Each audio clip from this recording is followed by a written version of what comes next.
Hi guys, welcome back to my channel. Welcome back to Claiborne. So we had a massive storm last night and we haven't had power since about 6 or 7 p.m. yesterday.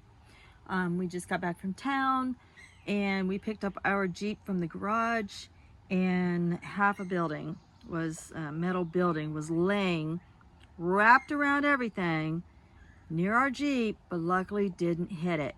So we noticed lots of poles down, so I don't know how long we'll be without power. But in the meanwhile, I want to come up here and work on this front of the cabin fairy garden. I tried to clean up my cabin the other day, and I think I'm pretty happy with the way it looks right now. I really want to get a nice summer wreath and put up here. I have the one that we made together that says blessings, but it's up in the attic loft and I can't get it down right now. And then we put that up there, and I never took the blue lights down, but I ain't gonna worry about that. Right now I'm worried about getting some color into these containers. So I came up here and rearranged some things, and I think I'm pretty happy with this. So I think what we're gonna do is, let me get out of the picture, my shadow. This is that stone crop sedum, and I had two, one here and one in that pot right there, and that one down there didn't come back, but this one did. So we got this beautiful lime green stone crop sedum. Now look how pretty it is against the celosia. Isn't that pretty? Isn't that striking? So I think we're gonna put the yellow celosia in this pot, and then you can't have a fairy garden without ivy. So I think we'll put the ivy coming out. I don't want it to like be in my way when I walk up and down here, so we'll probably put it back there and let it come out somehow. Okay, so we're gonna do that in there. Let's do that and then we'll move on. Which is a leafy mess. Well, look how cute this is. My daughter left this behind when they moved their cabin, and it's like an old-fashioned toolbox, and I just love it sitting on my porch. It has such a vintage look to it, and I'd like to get a really pretty pair of gardening gloves, but I just like the way it holds all my tools. Yeah, I kind of like it. It's kind of cool sitting here, and it makes the tools so handy. All right, pot number 2, sitting here in front of the little brownies fairy garden, the little farmer's fairy garden. Some of you might remember this. They have cow, they have pigs. Oops, they have a little bird nest. They have chickens, aren't those cute? They have a duck pond, and they have bunny rabbits that are forever after this little farmer's carrots. And way down on the end, we have a little blue fairy. Cute little blue house. But remember, we wanted to plant the wormwood and see if we could attract a green fairy. And sure enough, I just got back from picking up my Jeep in town, and I look, and there's a green fairy. And all I did was set that wormwood in this pot. Look, her house is already there. She's got her stones. Look how cute. So I think it's enough if we just plant the ivy.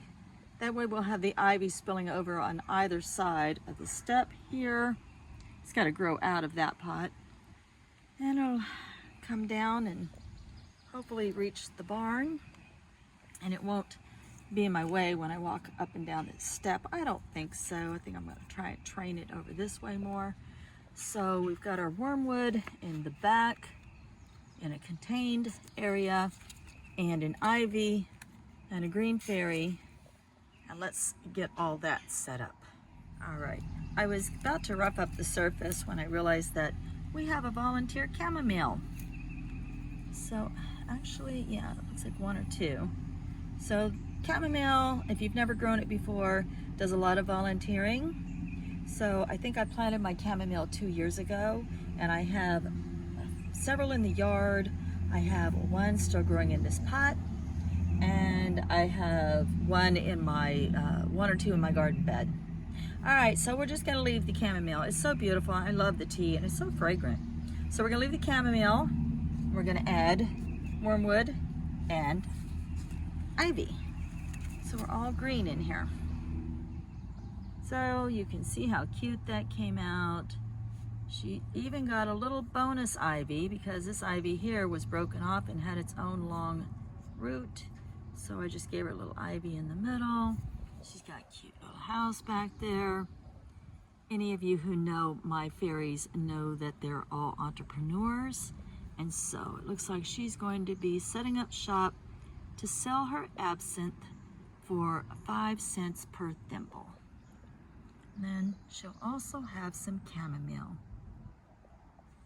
All right, now we have the green fairy. Oh, okay, now it's time to move on to the next container. All right, so for this one, I believe that said chamomile last year. I don't see any other chamomile in here volunteering, but that's sort of an interesting looking plant. I don't know yet what it is.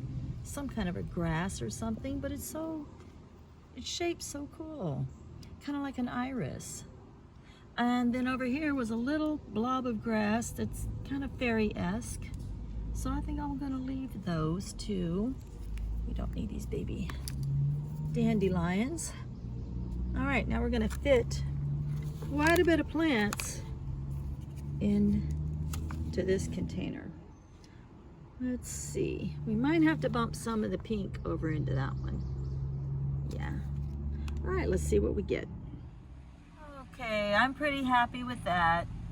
I like the pink and the well, I guess you'd call that pink, a dark pink or red with the burnt orange. I actually like it together. I think it's very striking.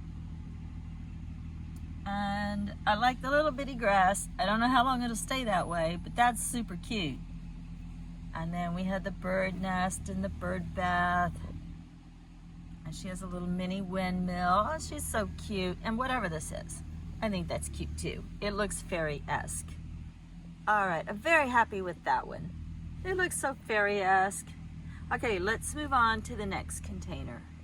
Okay, this one is our yellow fairy, and she's gonna have white rocks for her path, little yellow house, and that beautiful yellow kalanchoe. I want to try to put a few of these in there because that pink and yellow are so cute together. That's so fairy-esque. All right, let's see what we can do. And these are easy to break apart. It's one plant, but over there, as you can see, I ended up with 3 when I separated it. And it separated very easily. And again, that's that, however you say that, hypostas. All right, let's get started on this container. I want to make sure that there's no competition between the little yellow roofed house and the beautiful yellow kalanchoe. So I think I'm going to push them both towards the back. And then we'll bring the pink around this way. I might need to go get a little more soil for this one, and I'll be right back. Now, can you see her down in there? She was looking a little plain Jane.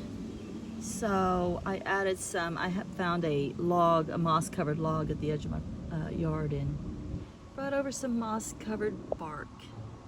So that might even help retain a little moisture so it doesn't dry out as quickly. I may add some to that one. We'll see. Yep, pretty happy with that one now. I love that kalanchoe. Isn't that pretty? And look at that pink. It's such a hot pink with that yellow. So beautiful. Okay, this might be the last year for this one. All right, finally we're gonna finish up with the petunias and verbena in the very end. So let's see how our garden turned out. So this one is just plain with the ivy and the sedum and the celosia. And you have a couple of cute little kitty cats here that welcome you to the fairy garden. Then we cross over and we come to our first pot where you can get your absinthe for 5 cents per thimbleful from the green fairy. This is also where the farmer collects his cream from this little cow down here who has her own barn. You come around here and the little farmer has his own pigs. They're enjoying a nice cool dip in their bath. There are some resident chickens running around. Cute little duck pond. Then if you want, you can take your thimble full of cream over here to the blue fairy, where she'll turn it into ice cream for you. Here we have our gnome farmer, Farmer Brownie, trying to grow carrots, but these pesky rabbits keep eating his garden.